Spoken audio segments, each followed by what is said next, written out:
Hello student and welcome to my channel. তো আজকে আমরা অ্যাটমিক স্ট্রাকচার এবং কেমিক্যাল বন্ডিংয়ের 20 question most important and expected question আমরা ডিসকাস করব ফর আপকামিং সেমিস্টার 1 এক্সাম। তো দেখো প্রথম কোশ্চেন কি আছে, কোশ্চেন হচ্ছে which of the following sets of quantum number is not allowed. First দেখো ইজ নট অ্যালাউড বলেছে, নট অ্যালাউড। তাহলে কখন ওইটা অ্যালাউড নয়? তো as you know that n এর ভ্যালু যা হয়, এল এর ভ্যালু সবসময় কী হবে, n-1 থেকে শুরু করে ... জিরো পর্যন্ত হতে পারে। তার মানে এল এর ভ্যালু সবসময় এন এর থেকে একটা কম হতে হবে। দেখো এন এর ভ্যালু 3 হলে L2 পসিবল, 2 হলে 1 পসিবল, 1 হলে 0 পসিবল, কিন্তু এন এর মানও 3 আবার এল এর মানও 3 is not possible. So the right answer will be option B. ঠিক আছে, রাইট অ্যান্সার হবে অপশন বি। চলো next question, shape of orbital with L equal to 2। L equal to 2 তার শেপ কোনটা হবে? তো এল ইকুয়াল টু 2 মানে কোন অরবিটাল? আমরা জানি এল এর মান 0, 1, 2, 3। 0 হলে কি হয়, এস অরবিটাল, 1 হলে কি হয়, পি অরবিটাল, 2 হলে ডি অ্যান্ড 3 হলে এফ। তাহলে এল এর মান যখন 2, তাহলে কোন অরবিটাল তুমি দেখতে পাচ্ছ? তো সেটা অবভিয়াসলি ডি অরবিটাল। আর ডি অরবিটালের শেপ কেমন হয়? আমরা জানি এটা এরকম ডাবল ডাম্বেল শেপ যেটাকে বলে একসাথে। এটা বিটুইন দ্য অ্যাক্সিসও হতে পারে, আবার কিছু কিছু সময় অ্যালং দ্য অ্যাক্সিসও হতে পারে এরকম। এটা যেমন ডিএক্স করে স্কোয়ার টাইপের। কিন্তু শুধু পি অরবিটাল হলে কেমন হতো, এরকম। এস অরবিটাল হলে কেমন হবে, এরকম। তো এটাকে বলবো আমরা ডাবল ডাম্বেল শেপ। তাহলে এল ইজ ইকুয়াল টু 2 মানে কোনটা কথা বলা আছে, ডি অরবিটাল। তাহলে সেটা হচ্ছে right answer, double dumbbell shape. এটা হচ্ছে। চলো next question, maximum number of electron in N is equal to 3 shell. তো এন ইজ ইকুয়াল টু 3 সেলে ম্যাক্সিমাম কত ইলেকট্রন থাকে? আমরা যেটা ফর্মুলা সেটা জানি যে 2n² হচ্ছে ফর্মুলা ইলেকট্রনের ক্ষেত্রে। তাহলে 2 ইন্টু এন এর মান কত, 3, তাহলে 3²। তাহলে কত হলো? অবভিয়াসলি 18। এটা হচ্ছে অ্যান্সার। কিন্তু যদি বলতো ম্যাক্সিমাম অরবিটাল কত হবে এন ইজ ইকুয়াল টু 3 তে ম্যাক্সিমাম অরবিটাল, তার ফর্মুলা হচ্ছে কি, n²। তার মানে হচ্ছে 3 স্কোয়ার, ধরুন 9 হবে, কারণ অরবিটাল 9টা, তবে তো ইলেকট্রন 18টা হবে। এক একটা অরবিটালে ম্যাক্সিমাম 2টো করে ইলেকট্রন থাকতে পারে, তাহলে 9টা অরবিটাল হলে 18টা electron. That's it. Right answer হবে option B. Next, which element has the highest first ionization enthalpy? কোনটার ফার্স্ট আয়নাইজেশন এনথালপি সব থেকে বেশি হবে? ফার্স্ট আয়নাইজেশন এনথালপি বেশি। তো আমরা জানি, দেখো পিরিয়ডিক টেবিলে লেফট থেকে রাইটে যদি যায়, তাহলে আয়নাইজেশন এনার্জি কী হয়, ইনক্রিজ করে। আবার উপর থেকে যখন নামি, টপ থেকে বটমে যখন যায়, তখন কি হয়, আয়নাইজেশন এনার্জি ডিক্রিজ করে। কারণ এখানে সাইজটা বাড়ছে, তাহলে সাইজ বাড়লে আয়নাইজেশন এনার্জি কমবে। কেন? কারণ যদি আমরা দেখি একটা অ্যাটম এরকম আর একটা অ্যাটম এরকম, লাস্ট সেলে ইলেকট্রনটা বার করতে এখানে ইজিলি বার করতে পারবো, তাই এনার্জি কম লাগবে। কিন্তু যখন সাইজটা ছোট, তো ইলেকট্রনের প্রতি নিউক্লিয়াসের আকর্ষণ বেশি হওয়ার জন্য ইলেকট্রনকে আমরা ইজিলি বার করতে পারবো না, তাই আয়নাইজেশন এনার্জি এটা বেশি হবে, এটা কম হবে। নিচের দিকে গেলে যেহেতু সাইজ বৃদ্ধি পায়, সাইজ বাড়ে, তাই আয়নাইজেশন এনার্জি কমে। লেফট থেকে রাইটে গেলে যেহেতু সাইজ ছোট হয় ইন জেনারেল, তাই জন্য আয়নাইজেশন এনার্জি বাড়ে। তো সেই হিসাবে তোমাকে বলতে হবে এখানে হাইয়েস্ট ফার্স্ট আয়নাইজেশন এনথালপি কী হবে। তো দেখো আমরা যদি পিরিয়ডিক টেবিলের অবস্থান দেখি, তাহলে সোডিয়াম, তারপরে থাকে এদিকে ম্যাগনেসিয়াম লেফট থেকে রাইটে, তারপরে দেখো অ্যালুমিনিয়াম, আর তারপরে থাকে সিলিকন, তাই না? এই হচ্ছে অর্ডার। তাহলে লেফট থেকে রাইটে গেলে কী হবে, আয়নাইজেশন এনার্জি বাড়বে। তাহলে সব থেকে ম্যাক্সিমাম কোথায় হবে, silicon. Right answer will be option D. Next, electronic configuration of chromium 3+, Z is equal to 24, atomic number দেওয়া আছে। ইলেকট্রনিক কনফিগারেশন কত হবে বার করতে হবে। তো দেখো ইলেকট্রনিক কনফিগারেশন আমরা জানি 1s2, 2s2, 2p6, 3s2, 3p6, তাই না? এভাবে হবে, 3d আগে আসবে, তারপরে 4s। তো এতদূর পর্যন্ত দেখো 18 ইলেকট্রন হয়ে গেছে। আর এটাকে আমরা আর্গনের যেহেতু কনফিগারেশন, তাই আর্গন পর্যন্ত লিখতে পারি। লাস্ট আমার এখন কনফিগারেশন 3d আর 4s এর মধ্যে, তো কোনটাতে আগে ইলেকট্রন ঢুকবে? অবভিয়াসলি 4 এ ঢুকবে, কারণ n+l ভ্যালু। এর n+l ভ্যালু কত দেখো, n এর মান 4, আর l এর জন্য, s এর জন্য l এর মান কত, 0, তাহলে কত আসলো 4। এটার কত 3, d এর জন্য l এর মান কত 2, তাহলে কত হলো 5। তাহলে এনার্জেটিক্যালি 4s আগে 3d পরে, তাহলে 4s আগে ইলেকট্রন ঢুকবে তারপরে 3dতে। তাহলে আমাদের 18 ইলেকট্রন হয়ে গেছে, এখন আমাদের 6টা ইলেকট্রন বাকি আছে। 6টার মধ্যে এখানে আমি কী করবো, দুটো দিয়ে দেবো 4s2, বাকি 4টে এখানে, কারণ 4s ম্যাক্সিমাম আগে ইলেকট্রন যাবে, ম্যাক্সিমাম থাকতে পারে দুটো, তো 4s2 3d4। তো সেই হিসাবে কনফিগারেশন যদি দেখি, কিন্তু এটাও কিন্তু আমাদের রাইট অ্যান্সার নয় ফর ক্রোমিয়াম 3+এর ক্ষেত্রে। বেসিক্যালি ক্রোমিয়ামের ক্ষেত্রে যেটা হয় সেটা হচ্ছে আর্গন 3d4s, মানে 4s থেকে একটা ইলেকট্রন এখানে একটা চলে আসে, অর্থাৎ 4s1 3d5 হবে। এইখানে এক্সচেঞ্জ এনার্জি পাবে, এই যে এটা হচ্ছে হাফ ফিল্ড স্টেবিলিটি পাবে, হাফ ফিল্ড স্টেবিলিটি, ঠিক আছে। হাফ ফিল্ডের জন্য একটা ইলেকট্রন এখানে চলে আসবে, কনফিগারেশন হবে 3d5 4s1, এটা রাইট অ্যান্সার। নেক্সট চলো, the de Broglie wavelength of an electron with kinetic energy 150 electron volt is about.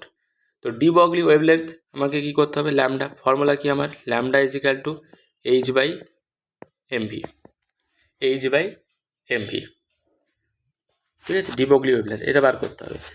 যে বলেছে উইথ কাইনেটিক এনার্জি দেওয়া আছে 150 ইলেকট্রন ভোল্ট, তার কাইনেটিক দেওয়া আছে, একটা ফর্মুলা আর একটা আছে দেখবে, h/2me kinetic energy, h/√2me kinetic energy, মানে 2m ke, এরকম একটা ফর্মুলা আছে। তো এই ফর্মুলাতে যদি আমরা বসিয়ে দিই, এখান থেকে ক্যালকুলেশন করি, তাহলে এটা রাইট অ্যান্সার আসবে অপশন এ, 1 অ্যাংস্ট্রম, ঠিক আছে। এটা রাইট অ্যান্সার হবে অপশন এ। এটা তুমি বসিয়ে করতে পারো, এইচ এর ভ্যালুটা হচ্ছে 6.626 10^34, ইলেকট্রন ভোল্টকে ইলেকট্রন ভোল্টে জুলে কনভার্ট করে নিতে পারবে, কারণ 1 ইলেকট্রন ভোল্ট সমান হচ্ছে 1.67 1.6 ইন্টু 10^-19 কুলম, ঠিক আছে এইটা। আর উপরটা জুলে বসাবে, 6.626 ইন্টু 10^-34 জুল সেকেন্ড, বাকি সব ভ্যালু বসালে দেখবে এটা 1 অ্যাংস্ট্রম আসবে, ঠিক। বেশ, নেক্সট দেখো ফর হাইড্রোজেন, এটার ক্ষেত্রে আমরা যদি দেখি, এটা রাইট অ্যান্সার কী হবে, option 7, for H- He and Li2+ which is আইসো ইলেকট্রনিক। কোনটা আইসো ইলেকট্রনিক, তো আইসো ইলেকট্রনিক মানে কি, সেম নাম্বার অফ ইলেকট্রন। তো সেম নাম্বার অফ ইলেকট্রন কি সবগুলোই সেম আছে নাকি কোন দুটোর মধ্যে আছে, দেখো যদি আমরা দেখি H- মানে কি, হাইড্রোজেনের নিজের একটা ইলেকট্রন ছিল, প্লাস নেগেটিভ মানে একটা ইলেকট্রন, তাহলে টোটাল কত ইলেকট্রন হলো, দুটো ইলেকট্রন। হিলিয়ামের ইটসেলফ কটা ইলেকট্রন থাকে, হিলিয়ামের ইটসেলফ দুটো ইলেকট্রন থাকে, হিলিয়ামের 2। লিথিয়ামের ক্ষেত্রে কি হবে, লিথিয়ামের ক্ষেত্রে যদি দেখো, লিথিয়ামের ক্ষেত্রে হচ্ছে Li2+, সেটা হচ্ছে তোমার এমনিতে 3টে থাকে,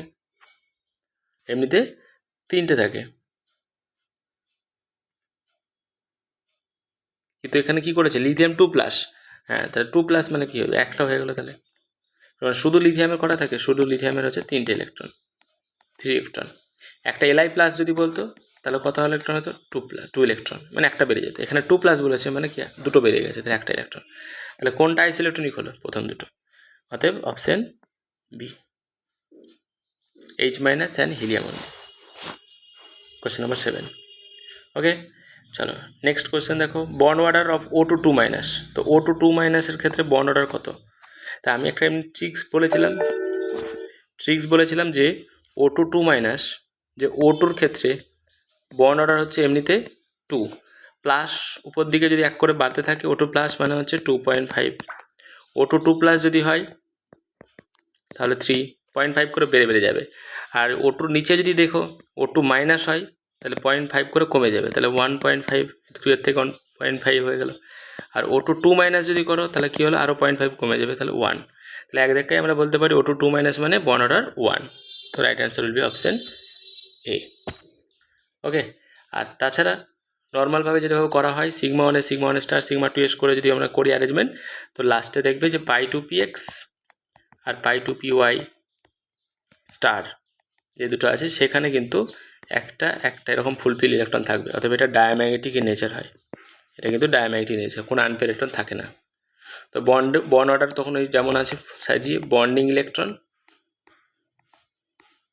minus anti bonding electron by 2, এটাতে বার করলেও বন্ড অর্ডার 1ই আসবে, ঠিক আছে।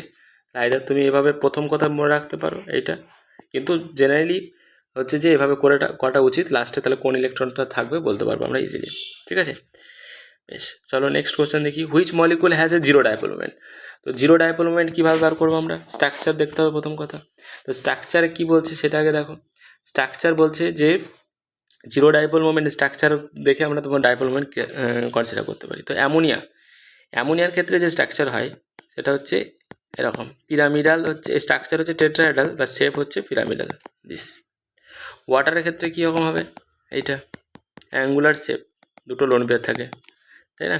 হাইব্রিডাইজেশন করে আমরা বার করতে পারি, যেমন নাইট্রোজেনের ভ্যালেন্স ইলেকট্রন কত 5, প্লাস কটা হাইড্রোজেন দেখতে পাচ্ছি 3, বাই কত 2, তার মানে 4 মানে হচ্ছে sp3 হাইব্রিডাইজড। sp3 হাইব্রিডাইজ হলে কি হয়? টেট্রাহেড্রাল। টেট্রাহেড্রাল স্ট্রাকচার হয়েছে। আর 4টার মধ্যে কটা বন্ড পেয়ার হবে? 3bp আর 1lp, একটা লোন পেয়ার। তো 3টে বন্ড পেয়ার, একটা লোন পেয়ার আছে। এটা হচ্ছে অ্যামোনিয়া স্ট্রাকচার। ওয়াটার স্ট্রাকচার এরকম। bf3 ক্ষেত্রে কীরকম হবে? bf3 হচ্ছে sp2 হাইব্রিডাইজড হবে, তাহলে এটা করলে দেখবে এরকম আসবে, এটা bf3 স্ট্রাকচার। ক্লোরোফর্মের ক্ষেত্রে স্ট্রাকচার কেমন হবে? Chloroform CaCl3, this is CaCl3, ওটাও টেট্রাহেড্রাল কার্বন সেন্টারটা, তা 3টে ক্লোরিন এরকম আছে, বাকি একটা হাইড্রোজেন। এবার যদি ভালো করে দেখো তাহলে এখানে দেখো একটা জিনিস, তোমার ডাইপোল মোমেন্টটা কোথায় কোথায় কীভাবে ক্যান্সেল হচ্ছে দেখতে হবে। বলেছে আমাকে জিরো ডাইপোল মোমেন্ট। তো এই যে BF3, বোরন আর ফ্লোরিনের মধ্যে মোর ইলেকট্রন এদিকে ফ্লোরিন, তাহলে বন্ড মোমেন্ট কোন দিকে থাকবে? এইদিকে। এ কোন দিকে টানবে? এদিকে। এ কোন দিকে টানবে? এদিকে। তাহলে তিনজনই সেম অ্যাঙ্গেল থেকে 120 ডিগ্রি অ্যাঙ্গেল থেকে একে অপরে টানছে, তার মানে কি ওখানে পজিশনটা ফিক্স থাকবে, নড়বে না। তবে এর ক্ষেত্রে একমাত্র μ=0 হবে। আর ডাইপোল মোমেন্ট জিরো কোনটার ক্ষেত্রে? BF3 ক্ষেত্রে। তো BF3 has zero dipole moment. ওয়াটারের হবে না, কারণ ওয়াটার এদিকে এ টানছে, এদিকে এ টানছে, তো ক্যান্সেল তো হবে না। এদিকে NH3 এদিকে টানছে, তিনজন মিলে এদিকে টানছে, এবং লোন পেয়ারটাও নিজের দিকে সেফ টানে, তো ওভারঅল মোমেন্ট একটা দিকে ডাইরেক্ট হচ্ছে। এর ক্ষেত্রেও তাই, CCl এদিকে টানছে, এটা এদিকে টানছে, এটা তিনজন মিলে একটা রেজাল্ট্যান্ট এদিকে টানছে, আর হাইড্রোজেন থেকে কার্বনের দিকেই থাকবে একটু, তো ওভারঅল এদিকে থাকবে হচ্ছে মোমেন্ট, মানে এটারও μ=0। তো অনলি μ=0 হচ্ছে ফর BF3।